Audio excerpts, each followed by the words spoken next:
ಪರಿಷತ್ ಚುನಾವಣೆಯಲ್ಲಿ ದೋಸ್ತಿಗಳು ಎಡವಿದ್ದೆಲ್ಲಿ ಡೀಟೇಲ್ಸ್ ಕೊಡ್ತೀವಿ. ಅತಿಯಾದ ವಿಶ್ವಾಸಕ್ಕೆ ಬಿಜೆಪಿ ಮತ್ತು ಜೆಡಿಎಸ್ ಬೆಲೆ ತೆತ್ತಿದೆ. ಪರಿಷತ್ ಚುನಾವಣೆಯಲ್ಲಿ ಈಗ ಆತ್ಮವಿಮರ್ಶೆಯ ಟೈಮು, ಆತ್ಮಾವಲೋಕನದ ಟೈಮು. ಜೆಡಿಎಸ್ ರೆಸಾರ್ಟ್ ವಾಸ, ಶಾಸಕರ ಮೇಲೆ ತೀವ್ರ ನಿಗಾ, ಮತಪಾಠ. ಈ ಕಡೆಗೆ ಶಿಸ್ತಿನ ಪಕ್ಷದಲ್ಲಿ ಶಿಸ್ತನ್ನು ಮೀರಿ ನಡೆದಂತಹ ಬೆಳವಣಿಗೆ. ವರಿಷ್ಠರ ಬಗ್ಗೆ ಯಾವ ಭಯ ಕೂಡ ಉಳಿದಿಲ್ಲ. ಶಿಸ್ತು ಪ್ರದರ್ಶನ ಮಾಡುವ ಅಗತ್ಯತೆ ಇಲ್ಲ.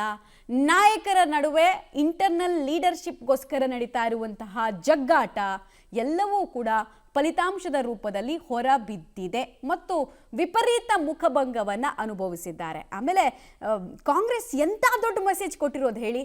ನೀವು ಹೊರ ರಾಜ್ಯದಲ್ಲಿ ಆಟ ಆಡ್ತಾ ಇದ್ರಲ್ಲ, ಕ್ರಾಸ್ ವೋಟಿಂಗ್ ಮಾಡಿಸಿ, ನಿಮಗೆ ನಿಮ್ಮ ಮೆಡಿಸನ್ನ ಓನ್ ರುಚಿಯನ್ನು ತೋರಿಸ್ತಾ ಇದೀವಿ ನೋಡಿ ಅಂತ ಮೆಸೇಜ್. ಎಂಥ ಬಿಗ್ ಮೆಸೇಜ್. ಡೀಟೇಲ್ಸ್ ಕೊಡ್ತಾರೆ ಸುಕೇಶ್. ನನಗೆ ನಿನ್ನೆಯಿಂದ ಅನಿಸ್ತಾ ಇದ್ದು, ಯಾವಾಗ ವಿನಯ್ ಕಾರ್ತಿಕ್ ಅವರಿಗೆ 28 ಮತಗಳು ಅಂತ ಕಾಂಗ್ರೆಸ್ನಿಂದ ನಮಗೆ ಮಾಹಿತಿ ಬರ್ತಾ ಇತ್ತು, ಒಂದು ಸಣ್ಣ ಅಂದಾಜಿತ್ತು. ಇಷ್ಟು ಕಡಿಮೆ ನಂಬರ್ ಇಟ್ಕೊಂಡು ರಿಸ್ಕ್ ತೊಗೊಂಡು ಮಾಡ್ತಿದಾರಲ್ಲ ಇವ್ರ ಕೆಲಸನ ಅಂತ ಅನಿಸಿದಾಗ ಅಟ್ಲೀಸ್ಟ್ ಬಿಜೆಪಿ ಮತ್ತು ಜೆಡಿಎಸ್ ಅಲರ್ಟ್ ಪೊಸಿಷನಲ್ಲಿ ಇರುತ್ತಾ ಅನ್ನೋ ಒಂದು ಪ್ರಶ್ನೆ ಇತ್ತು. ಬಟ್ ಪೂರ್ ಪ್ಲಾನಿಂಗ್ ಕಾಣಿಸ್ತಾ ಇದೆ ಇಲ್ಲಿ. ಪೂರ್ ಪ್ಲಾನಿಂಗ್ ಇದು ಅಥವಾ ಚಲ್ತಾ ಹೇ ಅನ್ನೋ ಮನಸ್ಥಿತಿನ? ಏನ್ ಅನ್ಸುತ್ತೆ ನಿಮಗೆ?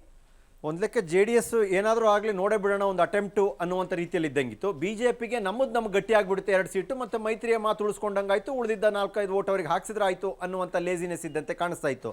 ಆದರೆ ಇಷ್ಟು ಮಟ್ಟಿಗಿನ ದೊಡ್ಡ ಮಟ್ಟಿಗಿನ ಇಂಟರ್ನಲ್ ಆಪರೇಷನ್ಸ್ಗಳು ನಡೆದೋಗ್ಬಿಡ್ತವೆ, ಅದು ಎರಡೂ ಪಾರ್ಟಿಯಲ್ಲೂ ಆಗುತ್ತೆ ಅನ್ನುವಂಥ ಲೆಕ್ಕಾಚಾರವೇ ಇದ್ದಂತೆ ಕಾಣಲ್ಲ.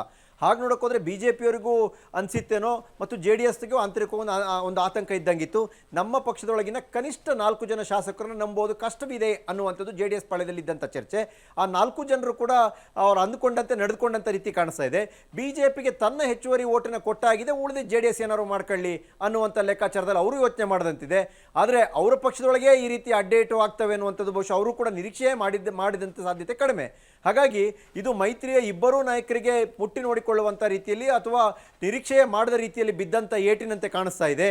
ಹಾಗಾಗಿ JDS-ನ BJP ತೆಗೊಳ್ಳುವ ಪರಿಸ್ಥಿತಿಯಲ್ಲಿ ಅಥವಾ BJP-ನ JDS ತೆಗೊಳ್ಳುವ ಪರಿಸ್ಥಿತಿಯಲ್ಲಿ ಸದ್ಯಕ್ಕಿಲ್ಲದೆ ಇದ್ರೂ ಕೂಡ JDS-ನ ಆಂತರಿಕ ಏಟಿನ ಜೊತೆಗೆ BJP-ಗೆ ಆಗಿರುವಂಥ ಮರ್ಮಾಘಾತ ಏನಿದೆ, ಇದನ್ನು ಹೇಗೆ ಸರಿಪಡಿಸ್ಕೊಳ್ತಾರೆ ಅನ್ನುವಂಥದ್ದು ಕೂಡ ಈಗಿರುವಂಥ ಕುತೂಹಲ. ಮಮತಾ, ರೈಟ್, ಧನ್ಯವಾದ ತಮ್ಮೆಲ್ಲ ಮಾಹಿತಿಗಾಗಿ. ಅಪನಂಬಿಕೆಯ ನಡುವೆ ನಡೆದಂತಹ ಆಟದಲ್ಲಿ ಮರ್ಮಾಘಾತ ಸಿಕ್ಕಿದೆ BJP ಮತ್ತು JDS-ಗೆ. ಇದರಿಂದ ಸುಧಾರಿಸ್ಕೊಳ್ಳೋದು, ಚೇತರಿಕೆ ಕಾಣೋದು ಕಷ್ಟ ಇದೆ.